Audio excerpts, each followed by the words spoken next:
This is On the Boards, of course, the terrific arts organization that has been bringing cutting-edge, excellent performance to Seattle audiences for 30 years. And tonight, On the Boards is celebrating this 30th anniversary with an extravaganza blowout party. They're calling it Intermission Impossible, and it's an evening of music and dance and, of course, excellent entertainment, including some artists from the early days. Happy 30th, On the Boards. We love you.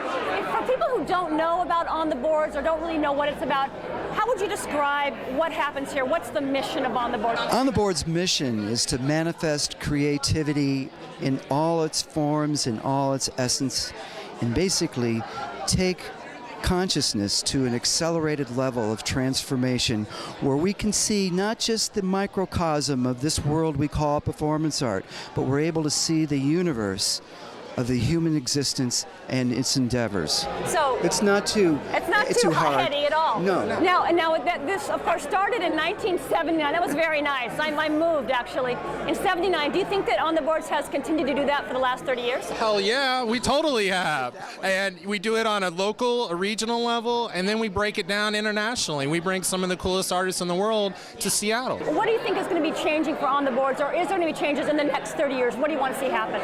We want to keep it real. We want to continue to bring the most challenging work to our very intelligent audiences, and probably the biggest change is that audience is going to grow globally because we're going to be able to reach people on the internet in ways that we haven't before. Right. Now you got to get out there because I believe the show is going to start fairly shortly. You got to get ready for that. Okay. Well, right on. Good to see you. I turn an only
had been driving for 3 days straight.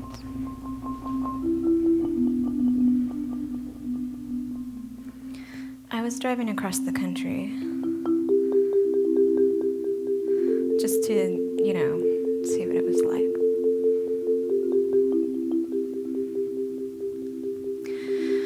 I was in the middle of nowhere. It was the middle of the night. There was no one else around.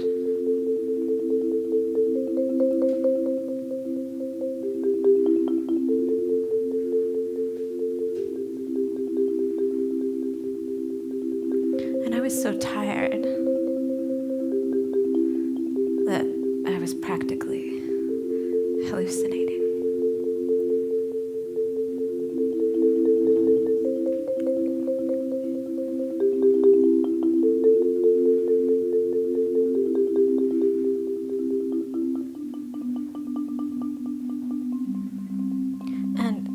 Started to hear this music, and I couldn't figure out where it was coming from. I didn't have the radio on, so that wasn't it. But it was really beautiful. And as I listened, I became convinced that the music was trying to send me a message. Like somebody was trying to tell me something. Like divine inspiration.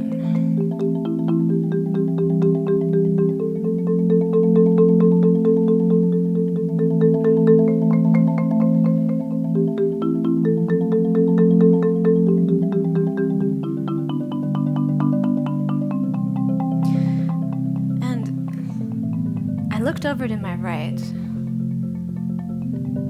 and there on the passenger seat, peeking out of the top of my bag, was my Walkman, which had gotten turned on somehow. And you could hear a little bit of music coming out of the headphones. So the song that I thought was divine inspiration was actually a song by Pink Floyd.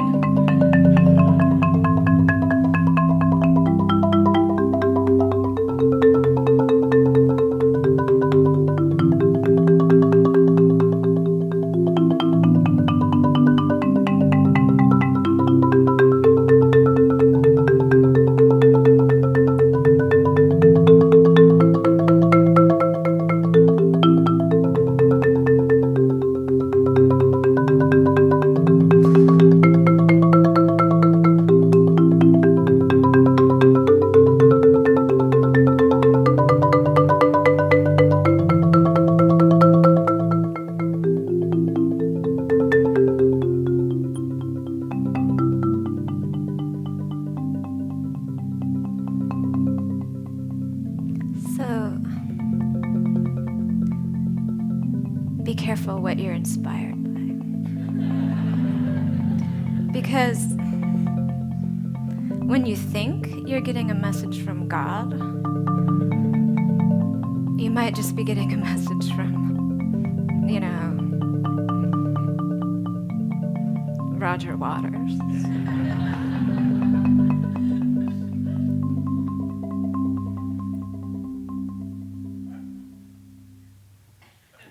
Thank you.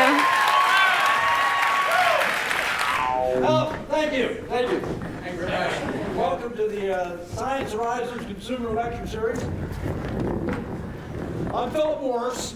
And I'm Herbert Terryton. We'll be doing the guest speaking this evening, and we have a little film presentation to show you as well. Now, both Herb and myself have been smoking these wonderful classic old American non-filter cigarettes for, 50 years or more. I think between the two of us we go through maybe a dozen packs a day or more. Now, I know you're asking yourself, How can these two characters smoke so much and not worry about ill health? The fact of the matter is, both Herb and myself have had just about every respiratory disease known to man. From your lung cancer, Your bronchitis? your emphysema right on down the line. But aren't we worried? Not a bit of it. And the answer is right here. The smoke-safe synthetic lung. Now, each of us has had a pair installed of the unit in the lung cavity. They're made of a very high-strength industrial grade of rubber. Which is absolutely impervious to the effects of cigarette smoke, as Phil and myself will now demonstrate. Do the honors, Herb. Oh, tremendous volume of cigarette smoke. But Is there any damage? there is absolutely no damage. Okay, now Herb, do you think our little demonstration is going to sell the folks here on the unit? Well, if it doesn't, this testing film that we put together with the help of the American Tobacco Institute surely will. All right, can we roll the film there? Our first test is going to be our road test, and it's going to take place at our test facility in Iowa, Ohio. There's our specially prepared test vehicle and our two technicians. The lung will be drugged behind the vehicle at a high rate of speed to demonstrate just how durable this product is. Checking their figures there. Now, here you see one of our technicians who is attaching the tow cord to the back of the test vehicle. Now, that is a job-rated, industrial-strength, heavy-duty tow cord. You see Phil pointing it out there. And at the other end of the tow cord, our second technician is attaching the lung to the cord. Now, that's a special kind of a knot, isn't it, Phil? That's a technician knot. It's nearly foolproof. And there's the signal. All systems go. All right, they're underway. They will drag this at a high rate of speed. As you can see. Quite a bump there, Phil. Whew, that didn't feel good. Safety first. 100 miles per hour. The technician checking her figures. These people have a great sense of balance. They're professionals. Oh, test is over, Phil, and our technicians rush in. They're finding out if there's any damage. What's the verdict here? Now, we'll know in a minute. They're checking it over from every conceivable angle, and A-OK. Okay. How about that? Okay, our next test is a high-altitude, high-impact test. The unit is dropped from a specially prepared test aircraft from a height of 20,000 feet. You'll see There's the aircraft right there. Little technical problem here. Oh, there goes the line. There it goes. Ouch! Ooh, tremendous impact. Our technicians rush in once again. What do they say? We'll know in a moment. They're examining. Examining it. A-OK. All right. What are you going to do? Now for our next test, we move to our indoor testing facility and this heavy-duty industrial-strength heat oven. Now you see our technician opening the oven up there. He's pulling out the heat rack and he's placing the unit onto the heat rack. And next, he is going to, the lung will be hermetically sealed inside the heat oven. He's cranking it up. You see it on your screen, 2 million degrees. Hotter than the surface of the sun. All right, test is over. Incredibly hot temperatures there.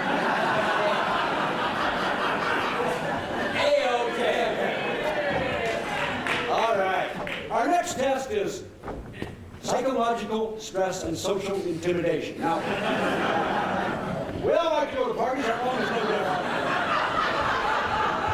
Having a cocktail, nice commodious living room there. Other guests are arriving, drinks all around, casual conversation. They look innocent enough, but sometimes when we go to a party, we get just a little bit nervous. We're meeting new people, etc. This looks casual, but what happens if the talk gets nasty? You know, Phil, that looks to me like verbal abuse. Very, very strong language. I can imagine. Oh, I don't think I even want to know what's being said there. terrible haranguing. Oh my gosh. Wait a minute. It was just a test. Those are our technicians. Any traumatization? Not even shaking. What's the verdict? A-OK. There you go. All right. Got the film, please. Herb, I think all these people are just itching to go out and buy themselves a carton of these wonderful old cigarettes after fitting themselves with a pair of these units in the lung cavity. What do you think? Well, I think you're in luck, because Phil and myself will be manning an information booth in the lobby after the show tonight where you can sign up and purchase your own pair of the synthetic smoke-safe lung. But we have one little treat here. We have one of our technicians with us. The other, he didn't get his lung in quick enough. He didn't make it, but here she comes. Yes, this is actually my wife, Phyllis Morris. Come on up here.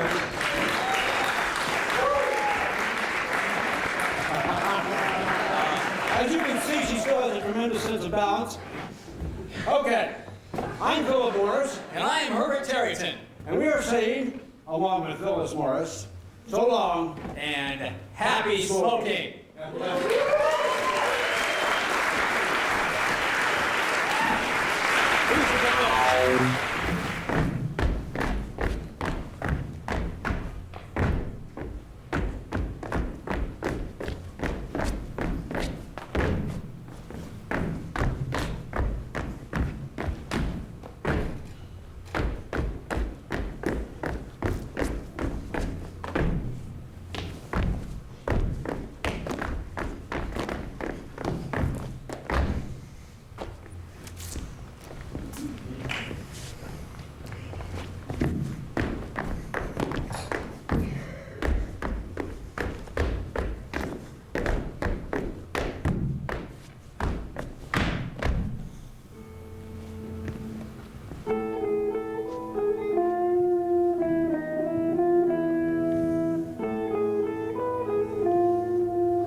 In this game, I tell you, not a lot's changed. Back with Megan Murphy, back with Run Remain. I never thought I'd talk to a dude named Lane and sitting on the dance floors, on the board. See, I see Maggie growing up like me, macking dudes like she does, blowing up like me. 18 right now, really me in the past. Seemed like just yesterday that I was 3.5. See, I gotta be a role model. If I didn't, I'd pay 30 for the fifth, cause of the whole bottle. Monkey see, monkey do. Number one man, he bumps the real shank bone. Number one fan. Pretty soon you'll realize why I box you every day, cause when you get a little older, there'll be obstacles to face. In this game, I tell you, not a lot's changed. Back with Megan Murphy, back with Run Remain. I never thought that I'd be talking to a dude named Lane and getting on the dance floors of on the board. See, in this game, I tell you, not a lot's changed. Back with Megan Murphy, back with Run Remain. I never thought that I'd be talking to a dude named Lane and getting back on the floors of on the boards. I do my best to keep you on the right track, and little homie, your family's got your back. Yeah, a lot changed. Back with Megan Murphy, back with Run Remain. I never thought that I'd be talking to a dude named Lane and getting back on the floors of on the board. See, in this game, I tell you, not a lot's changed. Back with Megan Murphy, back with Run Remain. I never thought that I'd be talking to a dude named Lane and getting back on the floors of on the boards.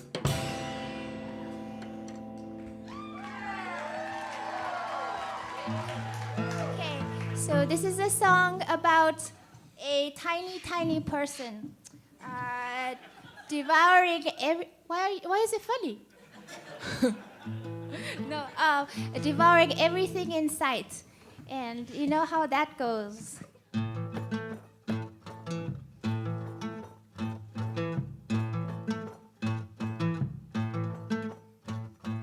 I have an appetite of a giant man. I've seen little women devour 3 bento lunch specials, but my appetite is beyond.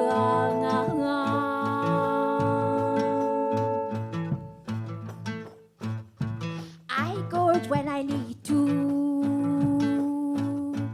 like a giant man, and belch with the best of the man, smashing my 8th bottle. But my appetite is beyond.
Sit still, my darling one.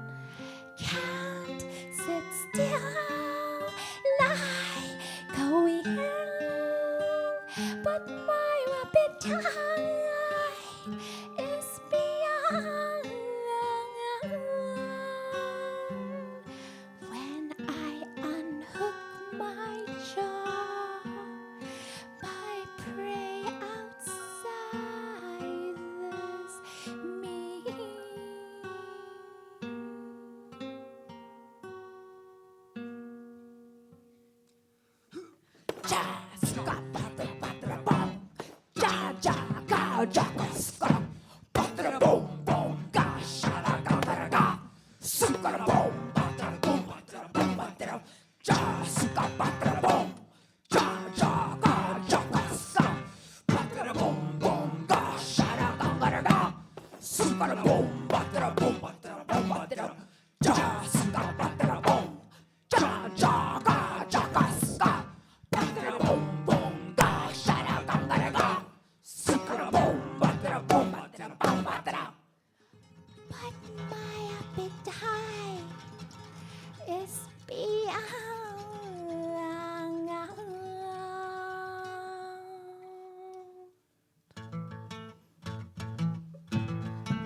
An appetite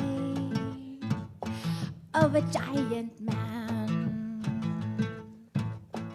I've seen little women devour 3 bento lunch specials, but my appetite is beyond.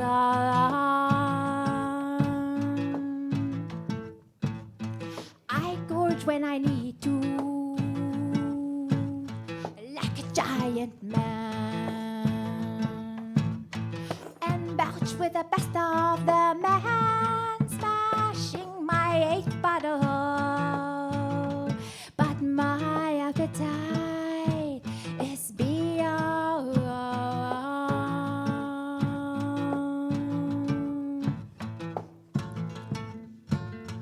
I have a sexual appetite of a young stud horse.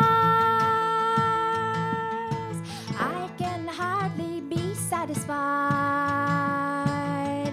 33 giants in a night, and even then I finish it off with a couple of 30 films.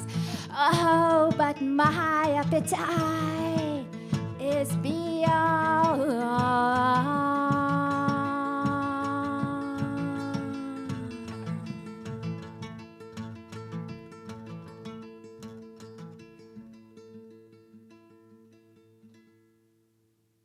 Thank you.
Just extend the day.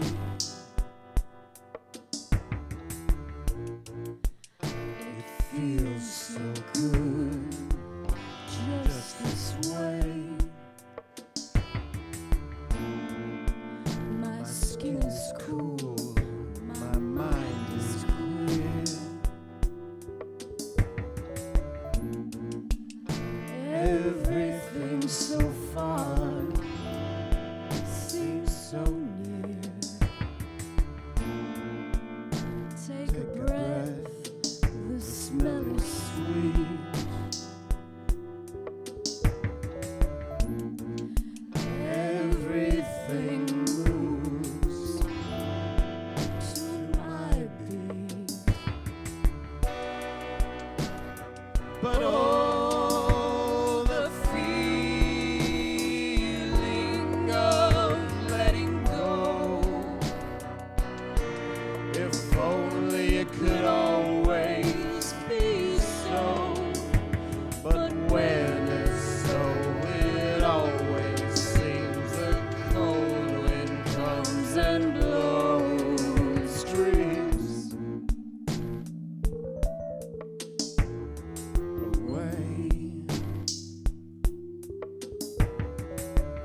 Take a look, everything's aglow.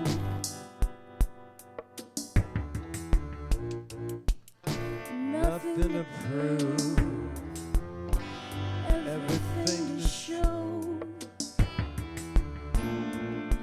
I hold the sun in my hand.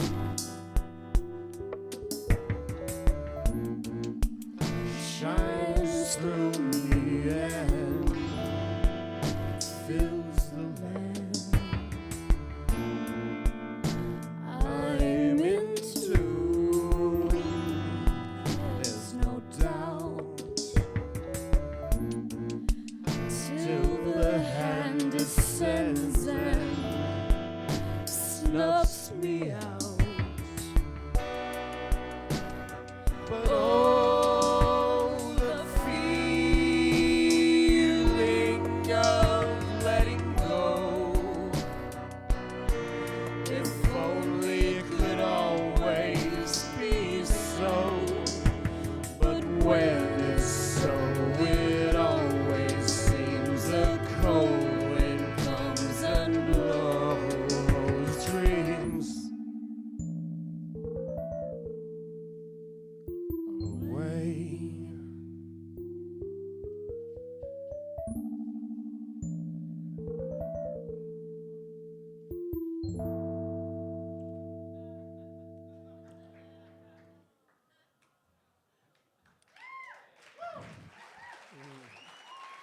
Thank you.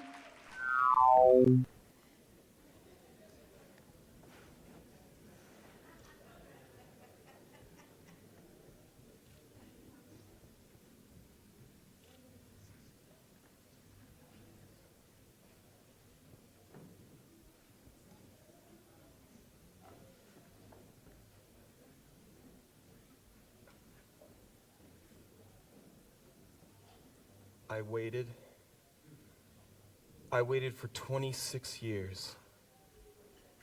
And then I waited a million more years, but nothing ever happened. And I didn't know what to do with myself. I wanted to die, but I couldn't, because I was too scared. And I wanted so badly to go on living. When I thought of life on earth, I was filled with hope. And I thought, maybe I could just live like animals do. But even as I thought this, I knew I had to give up. All I ever really wanted was to give up. Everything I had ever done was preparation for giving up, and I was so terrified of giving up.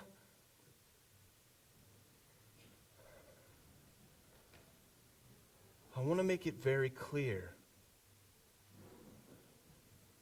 that what I eventually decided to do was the wrong thing.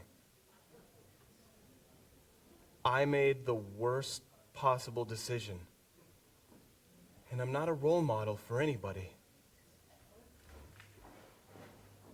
I took off all my clothes. I got a shovel and dug a hole in the backyard. And I got a big plastic bag, and I climbed inside of it, and I took the bag and put it in the hole, and I filled in the dirt, and I got in my car and drove over the dirt, and I kept on driving. I drove right up onto the highway. I was going 10 million miles per hour, and I was nobody. How could I be? I was 6 feet down in the backyard. I was buried alive.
phases, and will stop when I feel something.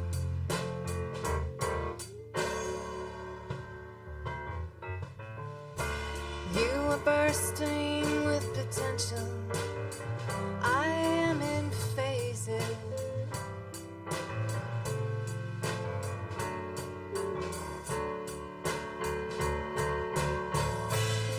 Can you stand to give up your body? Can you stand up for your calling?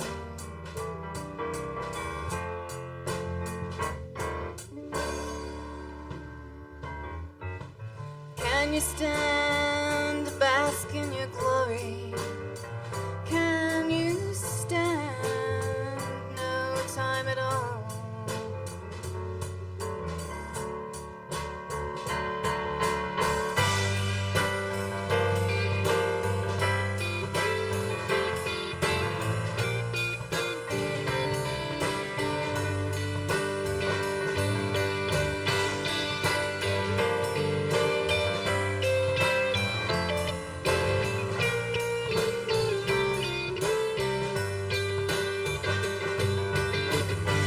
You'll be here forever, won't you? You can cast yourself through the winds of time.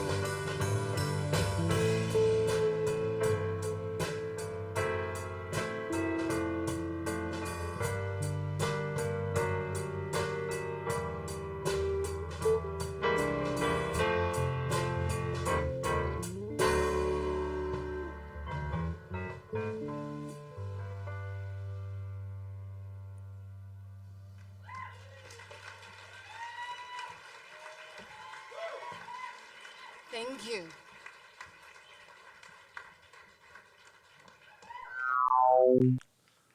I came to Seattle in 1991. I was living in New Jersey working as an air conditioning mechanic, and I was not finding my true calling. So I took anything like valuable, I threw it in my '79 Volkswagen Rabbit and drove across the country. I got to Seattle, I was living in my car underneath the viaduct, and there was a place called the OK Hotel. The coffee was, but the hours were good. I could sit in there, it was warm. And I went in there one night and there was a plaster pair of hands with candles. And I kept hearing this name, Stephen Jesse Bernstein. I had been working as a poet on the East Coast, and my sort of orientation was the Nuyorican Poets Cafe on East 3rd Street, a very sort of truncated and enjammed and lyrical and great and hot and Latino kind of like very different from what was going on in Seattle, Washington. And as I began to read and learn about this cat, Stephen Jesse Bernstein, there was this just like this torrent of words, this sort of torrential, like too much information to ever even get. The idea was if you could even momentarily put your foot in the river, you might catch some of what this guy was doing. So it is tempting to change the page, and I will not. With full respect, my best run at the master, Stephen Jesse Bernstein. This is called No No Man, Part 2. The stars are coming out. Look on the brassy sky, and there they are like gloomy pocket change. You bet on something you wish you had 10,000 to bet on somewhere where the odds are good. Betting all those stars, you don't win not even $1. And there is a movie and another movie, and at least she's not ugly, really. She shares, you know. Well, if something wrong happens, at least you know she will. You're asking me now if this is the whole world, and I am saying it is. Check your own eyes. Don't it hurt looking down at the sidewalk at night? If that mountain falls on me, it's going to fall on you, too. And the cops squashed in their cars, gurgling into their microphones an ocean of mud. I had a girlfriend, and I never had a car. New jeans that I wore, and I was not good with the plans because no one could have planned it like this. But then you are the same, you might say, is true of whoever is responsible for history. I had a wide black belt and all sorts of hats, and the stars were much more valuable when I was a boy. Now it is just the no-no man and wants what is valuable, which is green and covered with fingers, what the woman turning and twisting sees in the night of pockets on the floor, while she hides only those parts of her nakedness too scarred to look at. Let's pretend she is my girlfriend for now, and she is doing that sidewalk dance just for me, and there is no pain in her breasts, and her body is not a battle zone, and the stars are worth a fortune. You don't have to look at TV to know. I got a little cigar, and I can hear the music. It's playing right out of that door. There is a man, and he's smiling, remembering. Why don't you kids go down to the beach where it's dark and we get on a bus and there's nobody else, and outside the palm trees and the houses and the lights? What world is that? Don't ask me to remember that. I got a runny nose, and the ticket taker looks from one to the other of us, then black to the black and whites, and the black and whites bites a sandwich and hate the bites and sets the bites on the universe in motion. A dog that bites a man covered in fortune-telling signs. 2 bites, white coveralls. 3 bites, clean women getting out of a car. Bites going into a door. One of the cops looks at me and I shake my head no.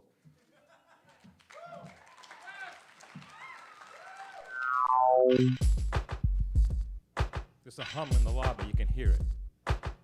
People drinking alcohol in the lobby, there's a hum, you can hear it. That's the trick. That's a trick, trying to make them real. That's a trick, trying to make them real.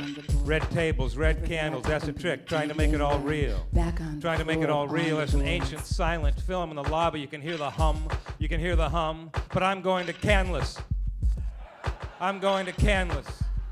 That's the trick, canvas. Do your job. Do your job. Do your job. We're going to canvas with 5-legged women. 5-legged women in big, huge, ornate chairs. Hot skirts. Big, huge, ornate chairs. Short skirts. Big, huge, ornate chairs. Stomping. Stomping in unison. Driving for 3 days straight.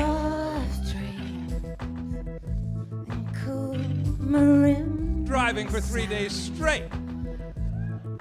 Stomping. I was so tired with my hermetically sealed synthetic lung. Define inspiration. Define inspiration. Define inspiration.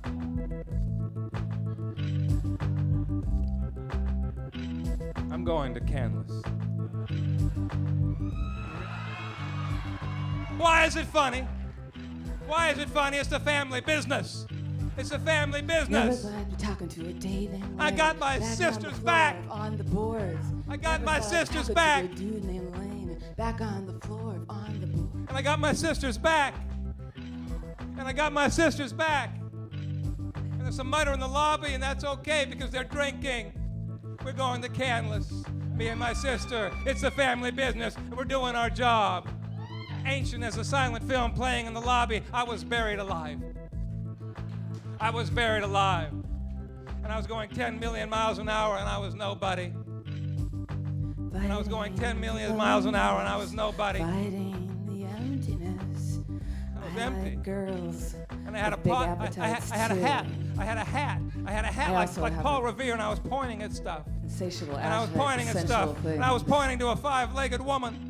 A 5-legged woman in an ornate chair, and I was pointing at my sister because I got her back, and I was pointing. I was buried alive, and I was pointing at the green balloons ready to be set free and surrender. Sister's back.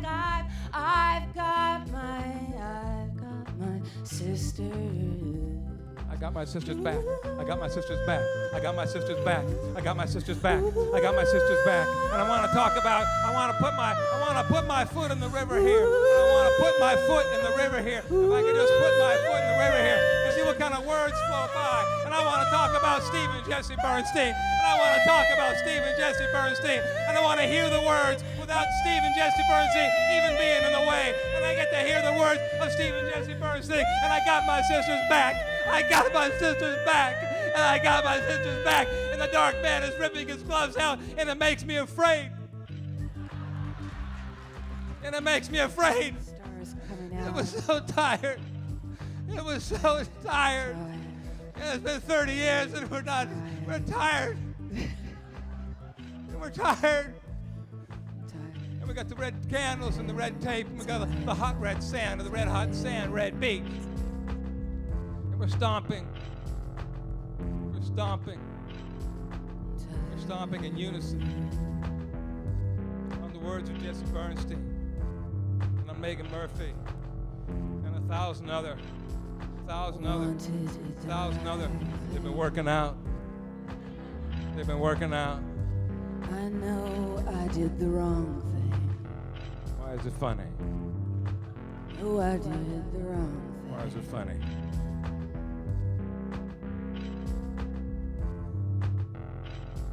Ooh, the feeling of letting go. If only it could always be so. When it's so, it always seems the cold wind comes and it blows.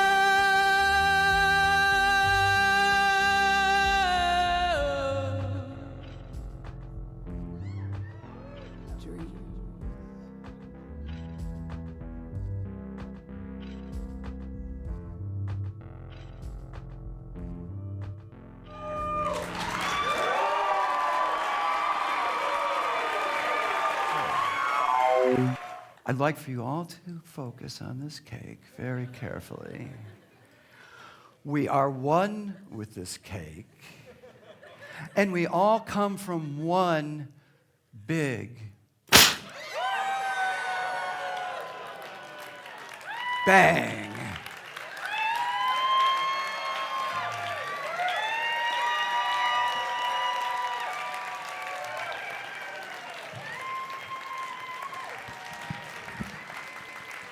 Ladies and gentlemen, so I think it's now time that we each take communion.